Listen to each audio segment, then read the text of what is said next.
The train rattled through the countryside, its rhythmic clatter matching the nervous beat of Martha's heart. She clutched the small, carefully wrapped gift on her lap. A pocket watch, her son's favorite since he was a boy. It had been 5 years since she last saw him. 5 years of silence, of stubborn pride, of regret that gnawed at her bones every night. The misunderstanding that had driven them apart felt so trivial now, but back then words had been sharp as knives, and neither had known how to bend. She smoothed the letter in her coat pocket, the ink slightly smudged from her trembling fingers. It was an apology, a plea for forgiveness, written and rewritten a dozen times until the words felt right. She hadn't told him she was coming. Maybe that was foolish, but she wanted to see his face when he realized she was there. Wanted to watch the surprise melt into warmth, the way it used to when he was young and she'd return from long trips. The station came into view, and Martha's. Breath caught. The town hadn't changed much. The same old bakery with its peeling paint, the same cobblestone streets. But as she stepped off the train, the air felt heavier, as if the world knew something she didn't. She hailed a cab, giving the driver the address she still knew by heart. The ride was too short. Before she was ready, the car stopped in front of a small, neatly kept house with a blue door. His door.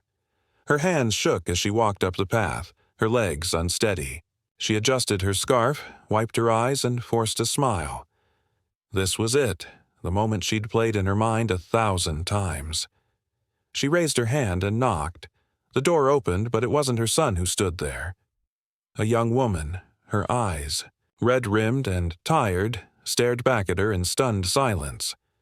For a heartbeat, neither moved. Then the woman's lips parted, her face paling. You're his mother," she whispered, more a statement than a question. Martha's stomach dropped. Something was wrong. Terribly wrong. Martha's fingers tightened around the gift box, her knuckles turning white as she stared at the young woman, her son's fiancée, though she didn't know that yet. The air between them thickened with unspoken dread, the kind that coils in, the stomach before a fall.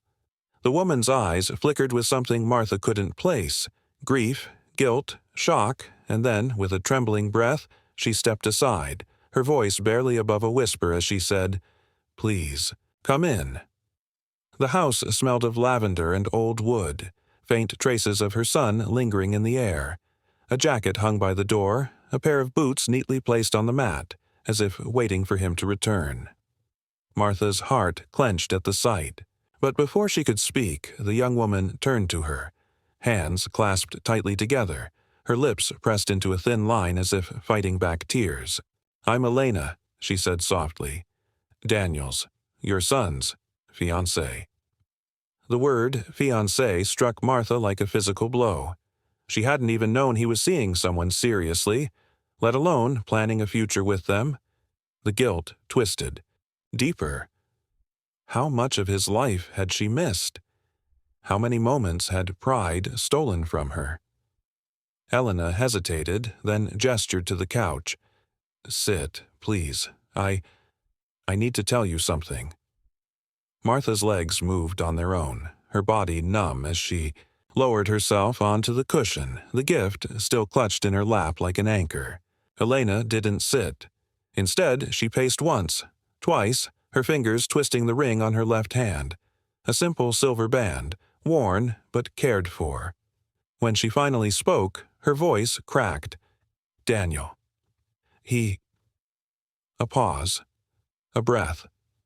Then the words. That shattered Martha's world. He didn't come back from his last deployment. The room spun.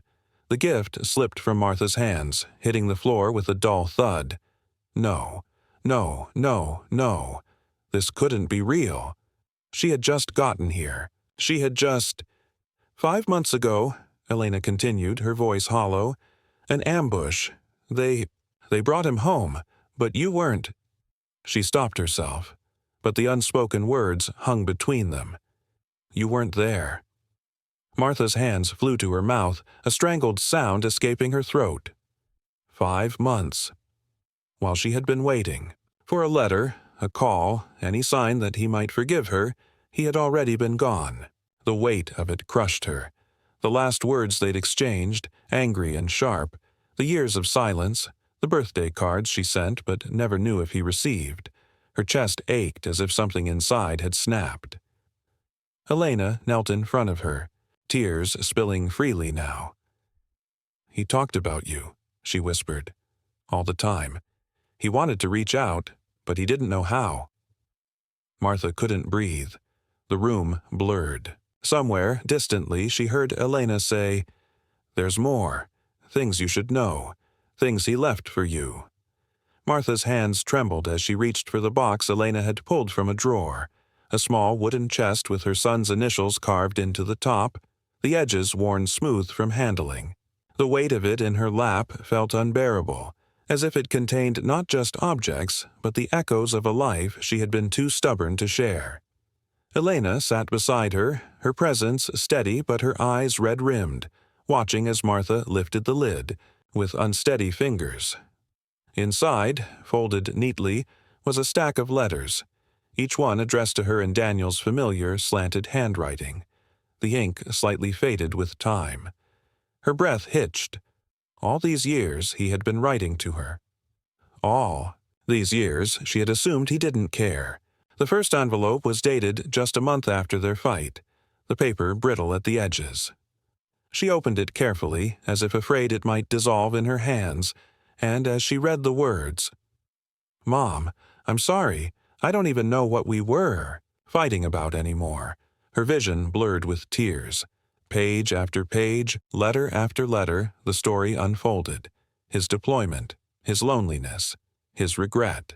The later ones spoke of Elena, of how he had met her during a leave, how she had made him laugh again, how he had hoped to introduce them one day. Martha's chest ached with a grief so sharp it was physical. She had missed everything: his joy, his love, his last days. At the bottom of the chest lay a single, sealed envelope, newer than the rest, with her name written in a hurried script. Elena's voice was soft when she spoke. "He wrote that one, the night before he left. He asked me to give it to you if he didn't come back." Martha's fingers shook as she broke the seal, the paper crisp under her touch. The words inside were brief, but they shattered her completely. "Mom, if you're reading this, I'm gone. And I'm so sorry. Not for enlisting, not for serving, but for leaving things broken between us. Please don't blame yourself. I never stopped loving you. And if you can, forgive me too." A sob tore from Martha's throat, raw and unfiltered. She clutched the letter to her chest as if by holding it tight enough she could somehow press the words back into his heart. Elena's hand found hers, squeezing gently, and for a long moment they sat in silence, two women bound by the same irreparable loss. Then, softly, Elena said, "There's something else you should see." She reached into the chest once more and pulled out a photograph, a candid shot of Daniel in uniform, grinning at the camera, his arm around Elena, a sunlit field stretching behind them. He looked happy. He looked at peace. Martha traced the edges of the photo with her thumb, memorizing the lines of his face, the way his eyes crinkled when he smiled. She had forgotten that smile. Elena's next words were hesitant, as if she wasn't sure she should say them. "He's buried here, in the town cemetery, if you'd like to visit him." Martha nodded, unable to speak. The thought of seeing his grave, of standing in front of the earth that held him, terrified her. But she owed him this. She owed him everything. The cemetery was quiet, the kind of quiet that settles over places where grief lives. A thick, heavy silence broken only by the distant call of a bird or the rustle of leaves underfoot. Martha walked slowly, each step deliberate, as if moving. Too fast might make this real, might force her to accept that she was here, in this place, for this reason. Elena led the way, her shoulders hunched against the cold, her hands buried deep in her coat pockets. The path wound through rows of headstones, some old and weathered, others painfully new, the dates carved into them still sharp and unweathered by time. Martha's breath came in shallow gasps, her heart pounding so loudly she was sure Elena could hear it. Then, suddenly, Elena stopped. Ahead, beneath a young oak tree, was a simple grave, the earth still slightly raised, the headstone gleaming in the weak afternoon light. Martha's legs gave out. She didn't realize she was falling until Elena caught her, her grip firm but gentle, holding her up as the world tilted around her. There it was, his name, his dates, the proof she had been dreading, carved in stone. Daniel Michael Carter, beloved son, soldier, friend. The dates were too close together, too few years, too much left undone. She reached out, her fingers brushing the cold marble, tracing the letters as if she could somehow feel him in them. The gift she had brought, the pocket watch, felt like a cruel joke now. What use did he have for time anymore? Elena knelt. Beside her, her voice barely audible. "I come here every Sunday. I tell him about my week. It's stupid, I know, but—" Martha shook her head. It wasn't stupid. It was the only thing left to do. She opened her mouth, but no words came. What could she say? That she was sorry? That she wished she had been better? That she would give anything to hear his voice one more time? The wind picked up, carrying the scent of rain and damp earth, and Martha closed her eyes, letting it wash over her. For the first time in years, she prayed, not to any god, but to Daniel, to the boy who had once clung to her hand in crowded places, to the man who had died too far from home. "I'm here," she whispered in her mind. "I'm finally here." Elena's hand found hers again, and this time Martha held on tight. The two women stayed like that for a long time, the silence between them filled with all the words they couldn't say. Then, softly, Elena spoke. "There's something else. Something I think you should know." Martha turned to her, searching her face. Elena's expression was unreadable, a mix of fear and resolve. "Daniel. He didn't just leave letters. He left something else, too. For you." Martha's pulse spiked. "What?" Elena hesitated, then reached into her bag and pulled out a small, worn notebook. "His journal, from the last few months. He wrote in it every day. And there are things in here. About you. About what happened between you two." Martha's hands shook as she took the notebook. She wasn't sure she wanted to know. What if it was more pain? What if it was anger? But she had already lost him. What more could she lose? She opened the first page, and then she began to read. The journal's pages were filled with Daniel's cramped, hurried handwriting, ink smudged in places where he'd written too fast, the edges worn from being handled. Martha's fingers trembled as she turned the first page, her eyes scanning words that seemed to pulse with her son's voice, so vivid she could almost hear him speaking them. The early entries were mundane.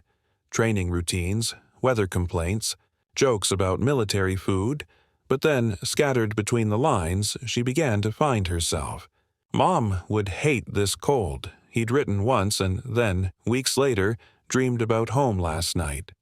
Mom's apple pie, the way the kitchen smelled, woke up and cried like an idiot. Martha pressed a hand to her mouth, her breath coming in ragged bursts. He had missed her. All this time, he had missed her too. The further she read, the more the entries shifted, the casual observations giving way to something heavier. "I keep writing her letters," one page said, "but I never send them. What if she doesn't care? What if she's still angry?" The words were a knife to Martha's heart. She had wondered the same things, had let those same fears fester until the silence between them became a wall too high to climb. Then, near the middle of the journal, she found it, the entry that made her blood run cold. "Deployed tomorrow." "Elena's scared. I'm scared too, but I can't say that. Funny how you spend your whole life trying to prove you're brave, And then the one time you need to admit you're not, you can't. If something happens, the sentence trailed off, unfinished. Martha's vision blurred. She flipped to the next page, desperate, but it was blank. The next, and the next, all empty, until the very last entry, a single paragraph, written the night before he left. The letters shaky, as if he'd been in a hurry or his hands were unsteady. If I don't make it back, tell Mom I'm sorry. Tell her I should have called. Tell her I kept the stupid baseball card she gave me when I was 10, and that I still have that ugly sweater she knitted, and that I wore it every winter, even though it itched like hell. Tell her I loved her, even when I didn't say it. Especially then. Martha's tears fell freely now, splashing onto the page, smudging the ink. She had knitted that sweater for his 16th birthday, had spent months on it, her fingers cramping from the effort. He'd rolled his eyes when he opened it, had muttered something about it being lame, but he'd put it on anyway, just to make her smile. She hadn't known he kept it. She hadn't known any of this. Elena was watching her, her own eyes wet. He never stopped loving you, she said softly.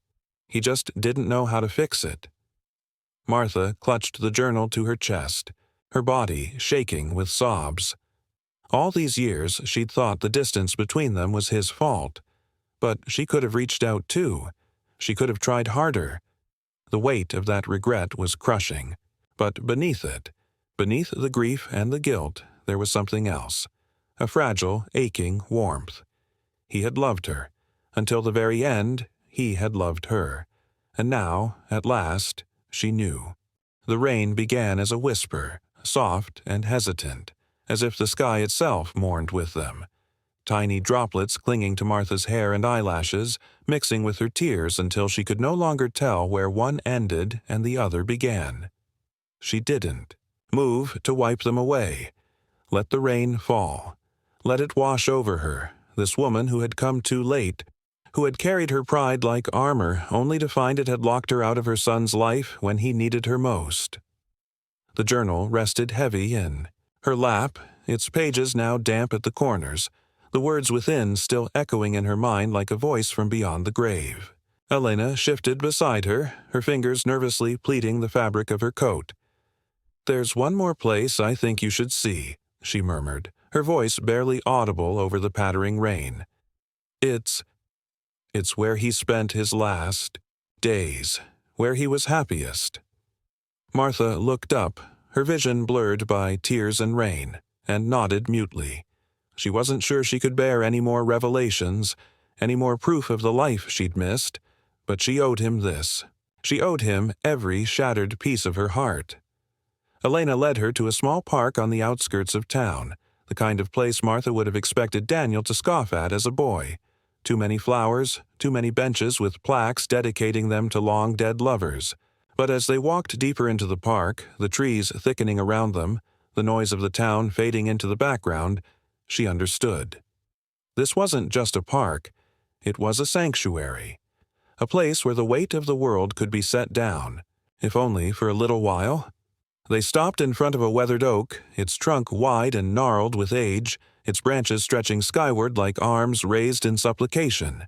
Carved into the bark, rough but unmistakable, were two sets of initials. D+, E. Elena traced them with her fingertips, her touch reverent. "We came here the day before he deployed," she said softly. "He said he wanted to leave something behind, something that would last." She reached into her pocket and pulled out a small key, rusted with age. "And he gave me this. Told me there was a box buried under this tree. Said if anything happened to him, I was to give it to you." Martha's breath caught. Another secret, another piece of her son she hadn't known existed. Elena knelt at the base of the tree, digging through the damp earth with her bare hands until her fingers struck something solid. A metal box, small and unassuming, its surface pitted with rust. She wiped the dirt from its lid and handed it to Martha, her eyes wide and solemn. "It's for you," she whispered. Martha took the box with trembling hands, her pulse roaring in her ears. The key fit perfectly. The lock gave with a soft click, and inside was a childhood. A baseball card with a corner torn off, the edges frayed from being handled too much. A dried flower, brittle with age, pressed between the pages of a notebook. A photograph of a much younger Martha. Her arms, wrapped around a gap-toothed Daniel at the beach, both of them grinning into the sun. And at the very bottom, folded so small it was nearly hidden, a note. Not in Daniel's handwriting this time, but in her own. Dear Daniel, it read, I know things are hard right now. I know we're both too stubborn to say sorry, but no matter how angry we get, no matter how long we go without speaking, never forget, you're my boy, and I love you, always. She didn't remember writing it, didn't remember slipping it into his bag the day he left for basic training all those years ago. But he'd kept it. He'd carried it with him through every deployment, every lonely night, every moment of doubt, and in the end, he'd buried it here, beneath this tree, waiting for the day she'd come to find it. The sob that tore from Martha's throat was raw, primal, the sound of a heart breaking and remaking itself all at once. She clutched the note to her chest, her body folding in on itself as the weight of it all crashed over her. The love she'd thought lost, the time she'd wasted, the son who had loved her so fiercely, even when she hadn't deserved it. Elena wrapped her arms around her, holding her together as she fell apart, the rain soaking through their clothes, the tree standing silent witness above them. And in that moment, Martha made a promise, to Daniel, to herself, to the woman who had loved him when she couldn't. She would not let this be the end. The sun was setting by the time they left the park, the sky painted in hues of gold and violet, as if the universe had decided to offer them a moment of beauty after so much pain. Martha carried the metal box pressed close to her chest, its weight, both a burden and a comfort. Elena walked beside her, their shoulders brushing occasionally, the silence between them no longer heavy with grief but filled instead with something softer, something like understanding. The town seemed quieter now, the streets empty, the world holding its breath as the two women made their way back to the house with the blue door. Martha hesitated on the threshold, her fingers tracing the chipped paint where Daniel had once accidentally scraped it with his bike as a child. The memory made her smile, just a little. Elena unlocked the door and stepped inside, but Martha lingered for a moment, her eyes closed, breathing in the scent of the evening air, the faintest hint of rain still clinging to it. Then she followed. The house felt different now, not just a place of loss, but a place where love had lived, where it still lived, in the photographs on the walls, in the well-worn books on the shelves, in the quiet spaces between breaths. Elena moved to the kitchen, filling the kettle with water, the familiar routine of making tea a small anchor in the storm of emotions. Martha set the box down on the coffee table and sank onto the couch, her body exhausted, but her mind clearer than it had been in years. She looked around, really looked, taking in the details she'd been too numb to see before.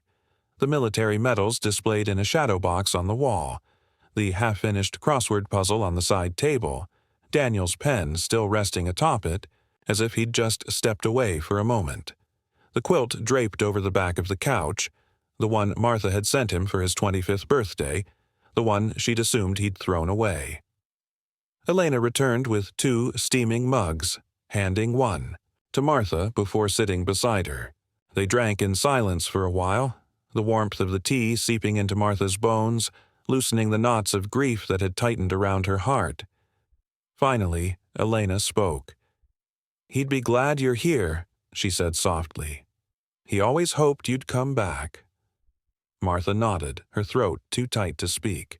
She reached for the box again, opening it once more, her fingers brushing over its contents, each one a thread in the tapestry of her son's life, each one a reminder that love, even when unspoken, never truly fades.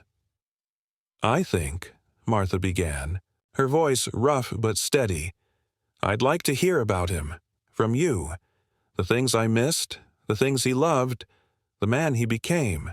Elena's eyes shimmered with fresh tears, but she smiled, a real, genuine smile, and for the first time since Martha had arrived, she saw a flicker of peace in the young woman's face. So Elena began to talk. She told Martha about Daniel's terrible jokes, his love of old Western movies, the way he hummed off key in the shower. She told her about the night he'd proposed, clumsy and nervous, dropping the ring twice before finally slipping it onto her finger. She told her about his bravery, his kindness, his stubbornness, all the pieces of him that Martha had known and the ones she hadn't. And as Elena spoke, Martha listened, her heart aching but full, the wounds of the past beginning to knit themselves, together, stitch by painful stitch. Later, when the tea was gone and the night had settled around them, Martha reached for Elena's hand.